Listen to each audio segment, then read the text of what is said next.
Selamat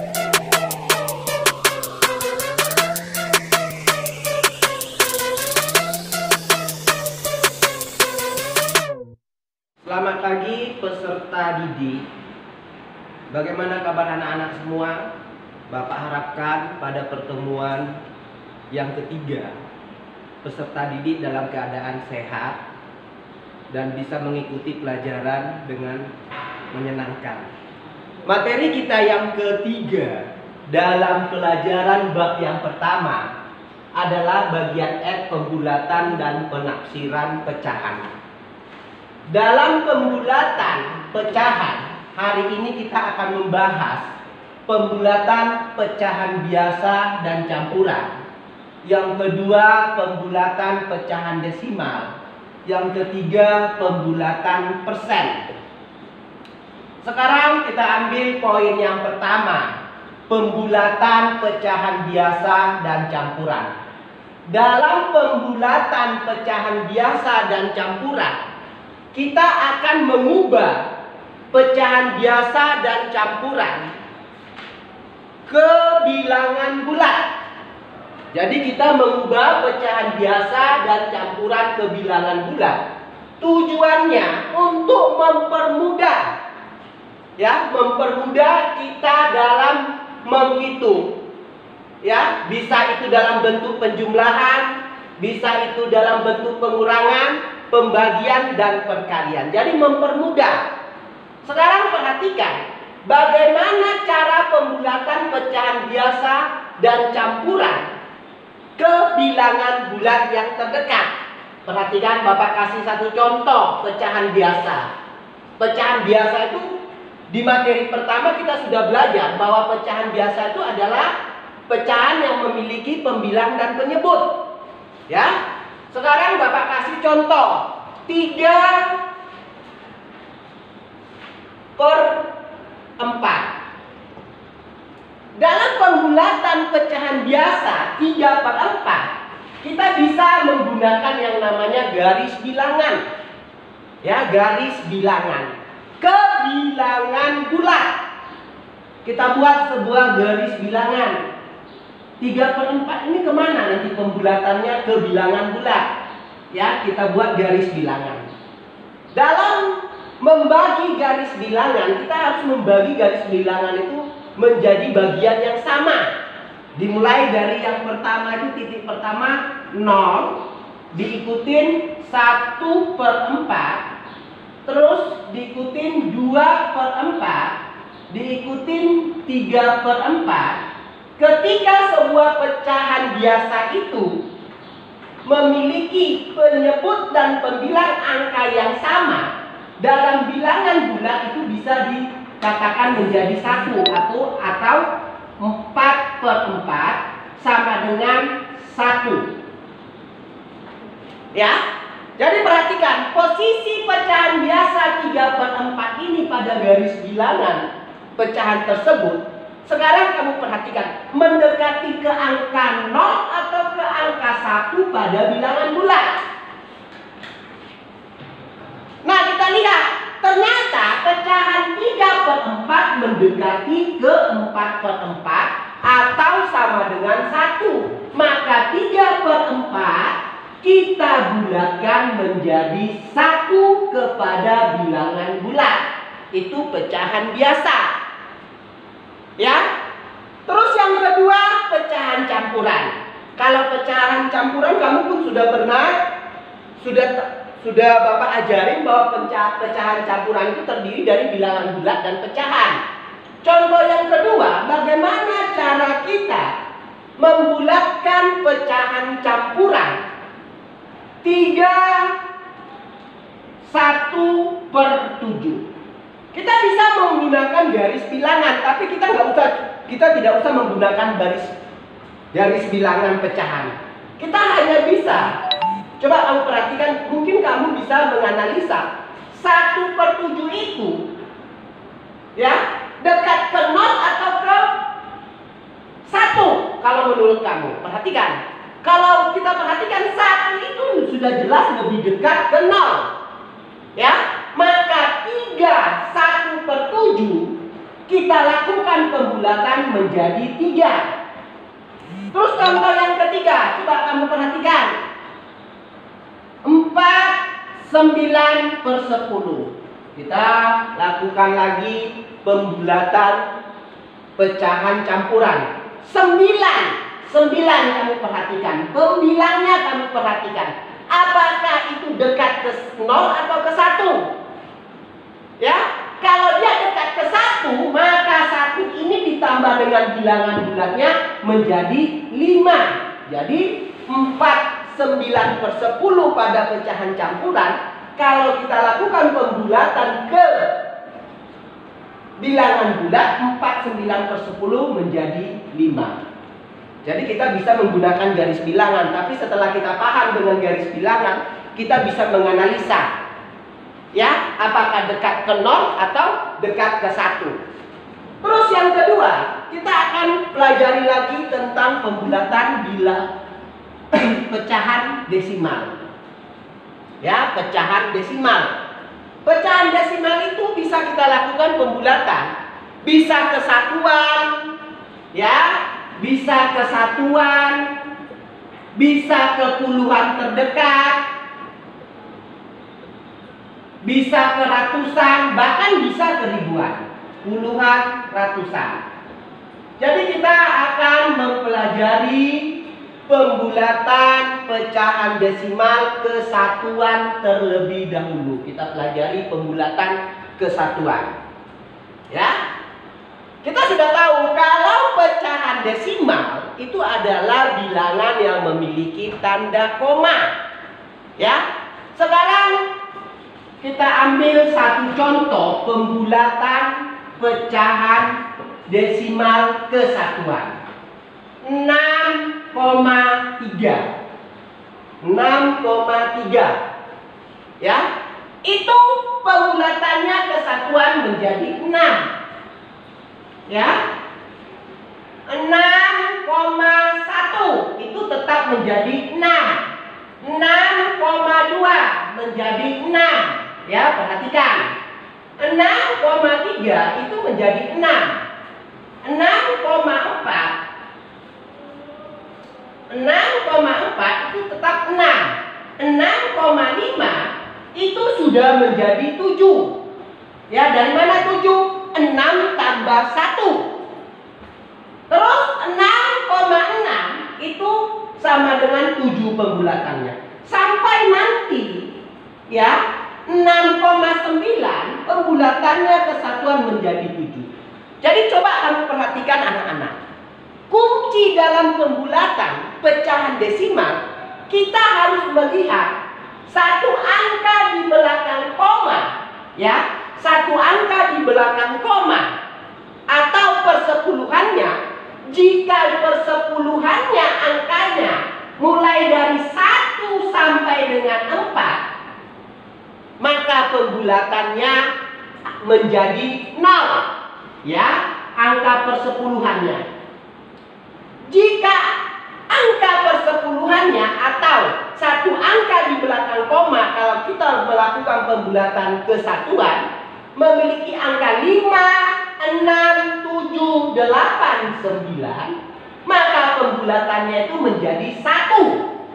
Jadi kunci dari pembulatan pecahan desimal ke satuan adalah satu angka di belakang koma.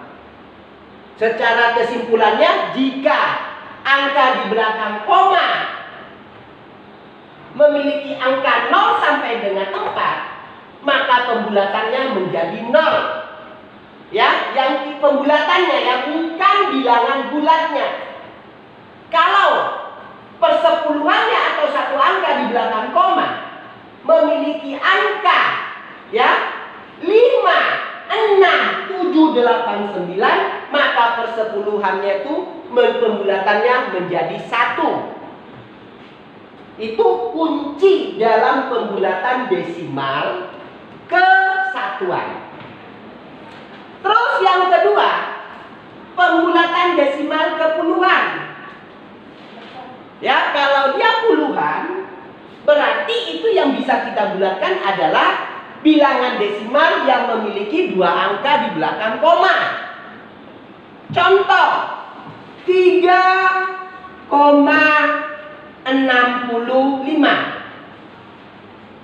Kalau kita lakukan pembulatan ke persepuluhan, maka ini menjadi 3,7.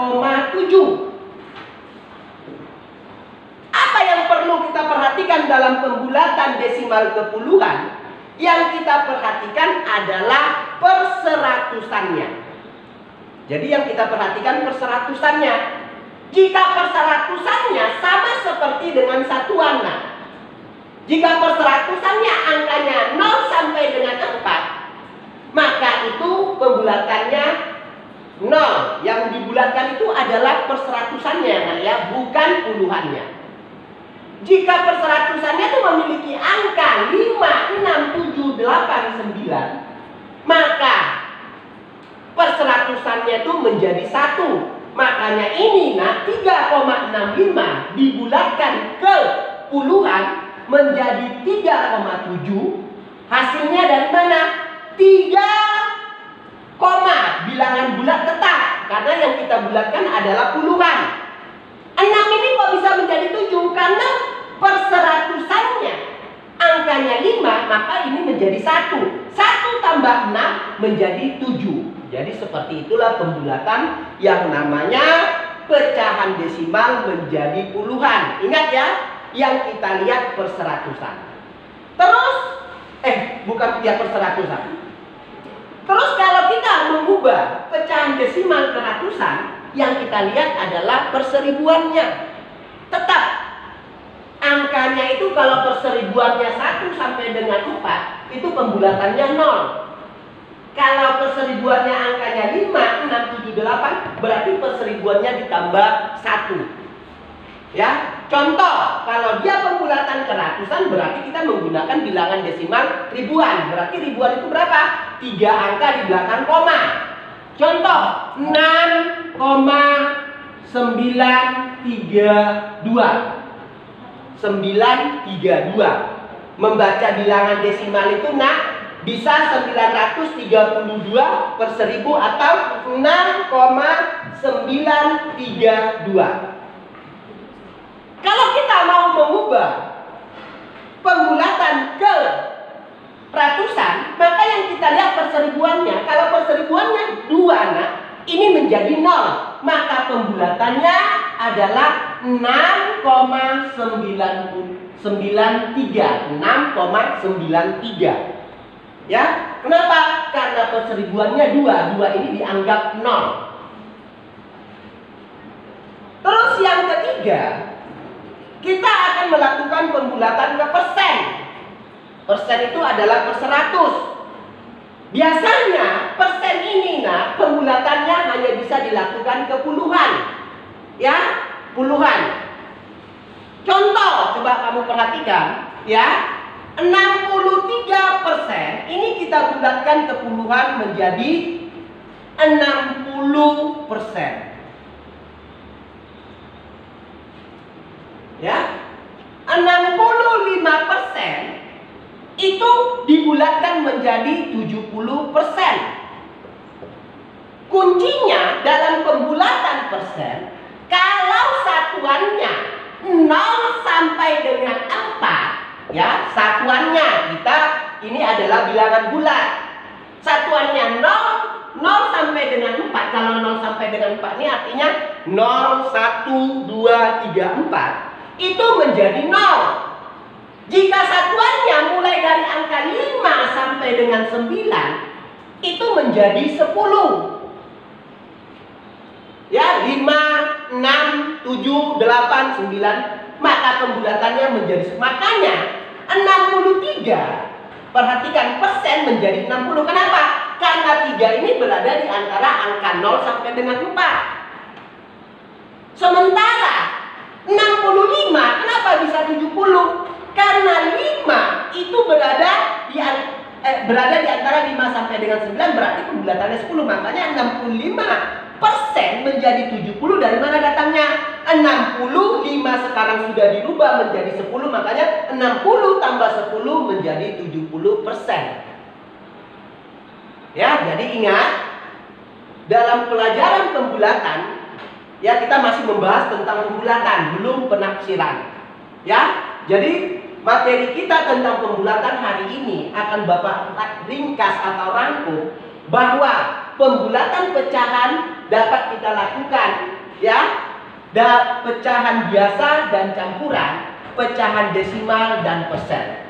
Pecahan biasa dan campuran itu bisa kita lakukan pembulatan dengan garis bilangan. Ya, ingat, dengan garis bilangan. Tujuannya apa pembulatan ini? Untuk mempermudah kita menghitung.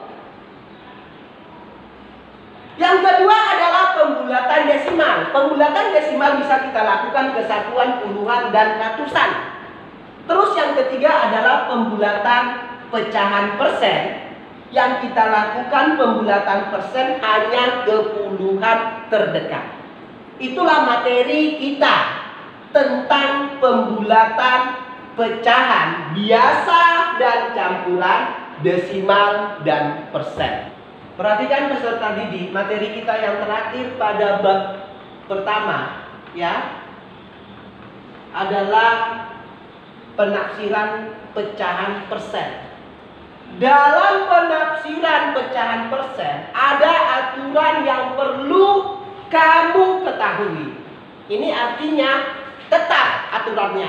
Ini nggak bisa berubah. Kenapa? Karena mempermudah kita.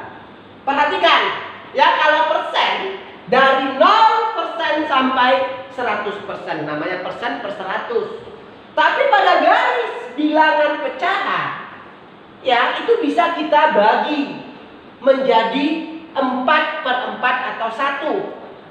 Jadi kalau 0 pada pecahan sama dengan dalam persen 0. Kalau 1/4 dalam pecahan itu menyatakan 25% dalam persen. Kalau 2/4 itu sama artinya setengah. Ya, kalau desimal 0,5, kalau 2/4 atau 1/2 pada pecahan sama dalam persen menyatakan 50%. Jadi kalau ada pecahan menyatakan 3/4, berarti dalam persen menyatakan 75%. Kalau 4/4 atau 1 sama dengan 100%. Coba kamu tentukan 26% dari 100.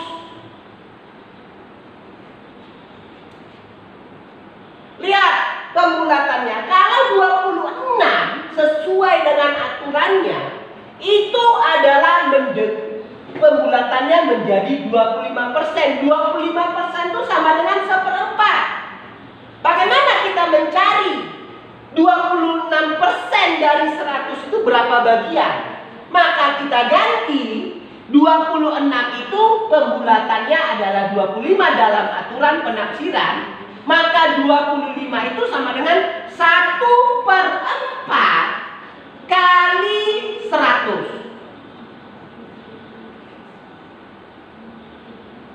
Caranya bagaimana? 1 dikali 100 sama dengan 100 per atau bagi 4. 100 bagi 4 sama dengan 25. Nah, jadi peserta didik, pembelajaran kita bab pertama ini sudah selesai, ya. Sampai dengan penafsiran pecahan yang terakhir adalah persen.